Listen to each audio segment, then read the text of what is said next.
Film diawali pada tahun 1944, di mana Perang Dunia Kedua baru saja berakhir. Para pasukan tentara Nazi harus pulang ke kampung halamannya, karena kini negara yang sedang mereka jajah sudah merdeka. Karena takut tidak selamat sampai ke titik penjemputan, pasukan tentara Nazi itu membawa satu truk sandera yang dalamnya berisikan wanita semua. Kemudian kita diperkenalkan dengan seorang kakek tua yang bernama Korpi, yang memiliki hidup tenang di tengah padang belantara Finlandia. Di sini Korpi hanya ditemani oleh kudanya, dan seekor anjing kecil yang sangat ia sayangi. Hari demi hari selalu Korpi habiskan dengan menambang emas, karena ia yakin kalau di daerah ini banyak sekali emas yang terkubur. Hingga di suatu waktu, ketika Korpi sedang mencuci pasir yang ia keruk, Korpi berhasil mendapatkan emas, meskipun hanya secuil. Artinya dugaan Korpi selama ini benar, kalau di daerah ini ada emas yang terkubur peninggalan zaman dulu. Dengan penuh semangat, Korpi terus menggali tanah di wilayah itu.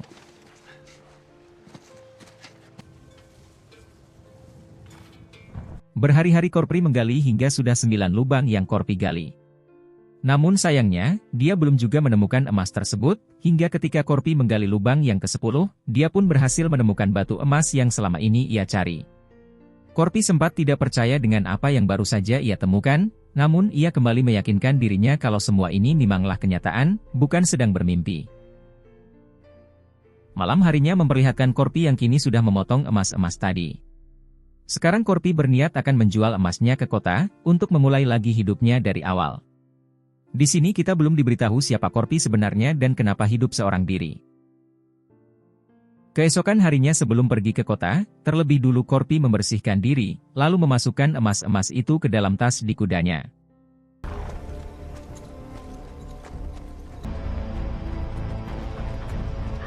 Di tengah perjalanan, Korpi harus bertemu dengan pasukan tentara Nazi yang akan pergi ke titik penjemputan.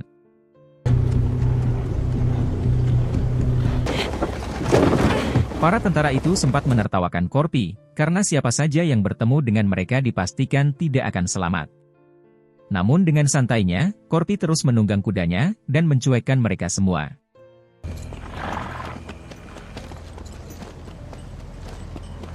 Di sini tangan kanan jenderal yang bernama Jack, yang keluar dari mobil, lalu mengarahkan senjatanya ke arah Korpi, namun sang jenderal melarangnya untuk menembak, karena di belakang sana masih ada pasukan Nazi, yang akan menghabisi Korpi.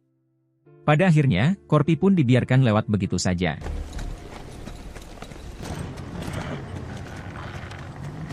Belum cukup jauh Korpi menunggang kudanya, kini ia harus berpapasan lagi dengan pasukan Nazi, yang tadi si jenderal katakan. Terlihat pasukan itu beranggota 4 orang, dan Korpi diperintah untuk turun dari kudanya. Di sini si ketua pasukan itu memeriksa apa yang Korpi bawa, dan kemudian dia mengetahui kalau Korpi membawa banyak sekali emas. Si ketua langsung memerintah ketiga anak buahnya, untuk membawa emas itu. Sementara dirinya akan menghabisi Korpi, namun ketika Korpi akan dieksekusi, inilah yang terjadi.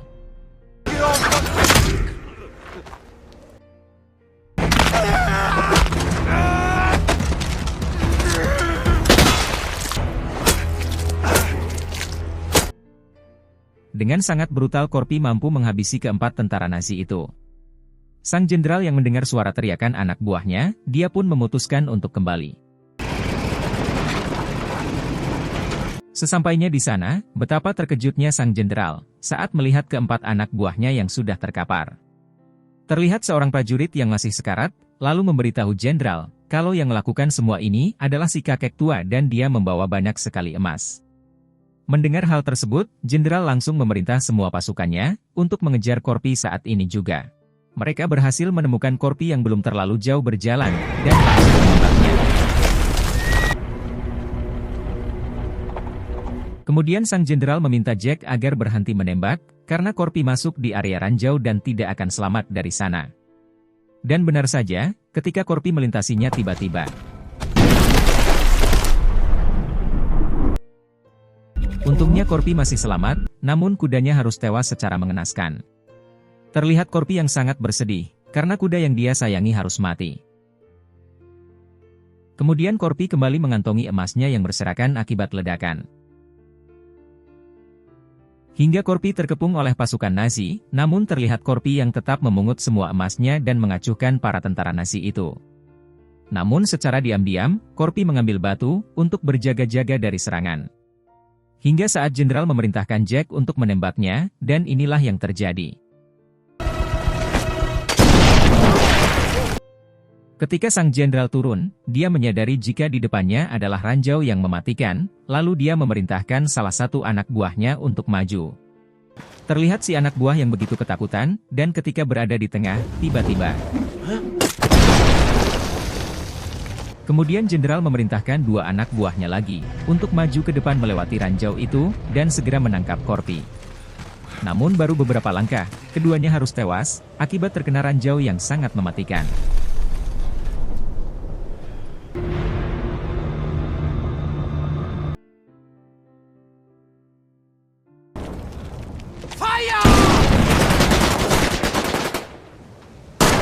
Di sini jenderal menyadari, jika semua ranjau itu sudah Korpi kuasai, ia pun meminta Jack untuk mengeluarkan dua wanita sandera, kemudian menjadikannya sebagai tameng, karena Korpi tidak akan berani meledakkan ranjau tersebut, jika yang di depannya adalah sandera mereka.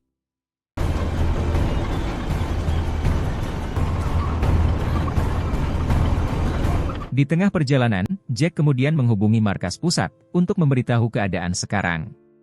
Di sini Jack juga menceritakan masalahnya, yang sedang mengejar kakek tua bernama Korpi. Ditambah Jack berhasil mendapat identitas Korpi dari kalung yang terlepas, saat Korpi menghabisi 4 pasukan Nazi. Di sini Jack langsung menciut, ketika orang di markas pusat itu menceritakan siapa Korpi sebenarnya. Kemudian Jack menceritakan kepada jenderal, kalau sebaiknya mereka mundur saja, karena markas pusat mengabarkan, kalau mereka masih beruntung bisa hidup hingga detik ini, setelah berurusan dengan Korpi. Ternyata, Korpi adalah mantan komando pasukan Finlandia, yang paling ditakuti. Korpi tidak pernah mendengarkan perintah siapapun bahkan atasannya sendiri, jika sedang marah. Bahkan Korpi pernah membantai 300 pasukan Rusia hanya seorang diri, dan semua itu Korpi lakukan, karena pasukan Rusia telah menghabisi anak dan istrinya. Semenjak saat itu Korpi memilih pensiun dari militer, dan memutuskan untuk hidup menyendiri, di tengah padang belantara Polandia. Tidak ada yang bisa mengalahkan Korpi, bahkan mereka sekalipun, hanyalah musuh yang sangat kecil baginya. Mendengar hal itu jenderal tidak peduli, karena yang terpenting baginya sekarang adalah pulang dengan membawa kiloan emas yang berada di tangan Korpi. Jack selaku bawahan, ia hanya bisa menuruti saja perintah jenderal, meskipun dirinya tidak setuju. Kembali ke Korpi yang kini sedang bersembunyi di bawah bangkai mobil. Terlihat Korpi yang kesakitan, ternyata Korpi terkena tembakan saat berada di medan ranjau. Tak lama kemudian Korpi mencoba bersembunyi, karena pasukan Nazi tersebut telah mendekat ke arahnya. Lalu Korpi nekat masuk ke kolong mobil, hingga berhasil membuat tangki bensinnya bocor.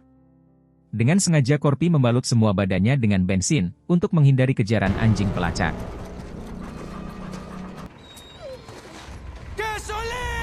Sayangnya Korpi terlihat saat mencoba kabur, dan dia melakukan hal ini.